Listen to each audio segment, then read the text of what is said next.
¿Qué cosas es importante resaltar el informe? Bueno, yo resaltaría tres cosas. Lo primero es que habla de la creación de una reserva de liquidez, ya esto lo hemos comentado antes, por parte del Ministerio de Hacienda, para enfrentar los próximos vencimientos que tiene para el 2023 y 2024. ¿Qué constituyó esa reserva? Bueno, la colocación de los eurobonos fue un hito importante. Veremos si el próximo semestre tendrá una siguiente colocación. Y el otro es el cumplimiento del programa de captación que Hacienda anunció a inicio de año. Alrededor de un poquito más de un 60% de lo proyectado ya lo tenía realizado en el primer semestre, incluso antes de que terminara el primer semestre, ¿verdad? Entonces, ese es el primer punto a resaltar. El segundo punto que resalta el informe es que la gestión de deuda presentó una reducción en rendimientos que el informe resalta en 285 puntos base, instrumentos en colones de 5 años en adelante, y de 100 puntos base, instrumentos en dólares alrededor de 7 años. ¿Qué aspectos contribuyeron a esto? Bueno, principalmente por el lado de colones es el ajuste en las tasas que ha hecho el Banco Central, y en dólares lo que sí estamos observando es que existe una liquidez de inversionistas, principalmente locales, que lo que han visto es una menor volatilidad en los instrumentos en dólares por parte del Ministerio de Hacienda en la plaza local e incluso en los eurobonos, que eventualmente ha hecho que los efectos que causa o que hubiera causado los aumentos de tasas de interés por parte de la Fed ni siquiera se reflejaron en aumentos en lo que son los rendimientos por parte de Hacienda. Ha sido una curva que se ha comportado muy estable. Entonces, esa menor volatilidad evidentemente ha permitido que más inversionistas intenten colocarse en este tipo de instrumentos, al menos inversionistas que tratan de evitar esa volatilidad. ¿Cuál es el tercer punto que resalta el informe? Asociado también con lo que estábamos conversando anteriormente. Bueno, la reducción de lo que se conoce como riesgo país, que se refleja en un índice que se denomina el ENVI, que lo que hace es calcular cuál es el riesgo país con respecto a la deuda de otros países, que en el caso de Costa Rica ha presentado una reducción de 148 puntos base con respecto a los que son, por ejemplo, Latinoamérica o el índice global. Esto nosotros lo hemos resaltado de forma importante porque el significado de esta condición de riesgo país está muy asociada con que Costa Rica salió de la pandemia con varios temas prácticamente resueltos que no los presenta ningún país en Latinoamérica, y fue una reforma fiscal ya realizada en progreso y con mediano plazo para recibir rendimientos, eh, temas asociados con control de gasto, no solamente el control de gasto por la regla fiscal, sino eh, reglas asociadas con la remuneración y el empleo público, que incluso terminó con una ley aprobada, cuya implementación tiene una progresividad muchísimo mayor a un año.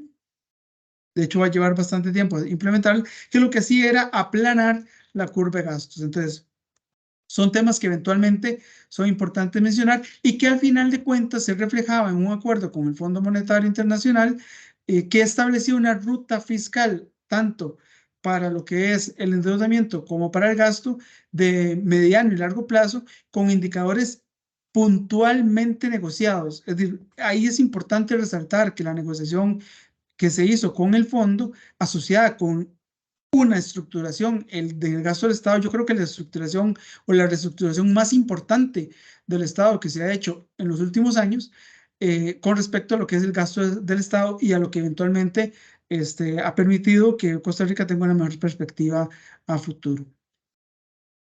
¿Qué temas propiamente de las cifras hay que llamar la atención? Bueno, se moderan las tasas de crecimiento de los ingresos tributarios e ingresos totales. Esto asociado con que ya se está prácticamente consolidando lo que fue la reforma fiscal. Han sido pocos los sectores que tienen que incorporarse y muy pocos los que tienen que terminar de ajustar sus tasas, pero prácticamente ya esa consolidación de los rendimientos está dándose. Por lo tanto, se están moderando esas tasas de crecimiento.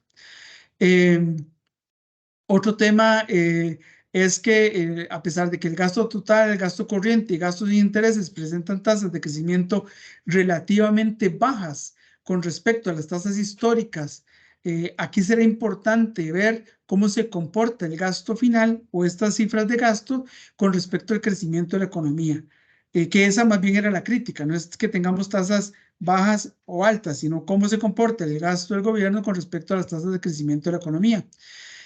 El gran reto que queda es el gasto de capital, que sigue contraído evidentemente por la condición de la regla fiscal, que eso veremos por lo menos unos 2 años, y ese gasto es importante para las futuras o para las inversiones que impacten al final de cuentas el crecimiento económico futuro.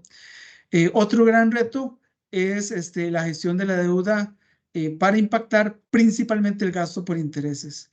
Y ese para mí de los dos retos que voy a mencionar, que para mí me parecen relevantes hacer, es el mayor reto. El gasto por intereses, al cual es el necesario ponerle atención y principalmente asociado con uno de los principales logros que el informe presenta. ¿Por qué? Porque constituimos una reserva para pagar lo que son las deudas que se vienen próximamente, pero la constituimos en el momento en donde más altos tuvieron los rendimientos en el mercado, que fueron el semestre anterior. Y eso evidentemente va a hacer que tenga dificultades en los próximos periodos para ver esa reducción de lo que es el gasto por intereses. Este indicador, por ejemplo, dejó de presentar mejoras, prácticamente está estancado y ese es uno de los grandes retos, poder disminuir el gasto por intereses. Y para mí el reto más grande, incluso que tiene actualmente Hacienda, sigue siendo un tema de gestión política. ¿Qué mensajes está enviando con presentar la agenda tributaria que presentó en la Asamblea Legislativa? ¿Cuál es el grado de viabilidad política y el mensaje que eventualmente podrían interpretar los inversionistas frente al rechazo de este tipo de agendas que posiblemente vaya a tener una dificultad en la negociación política, dados los eventos, no solamente que tiene el Ministerio de Hacienda, sino propiamente los últimos eventos que han sucedido en la Asamblea Legislativa? Esos para mí son los grandes retos que tiene este informe.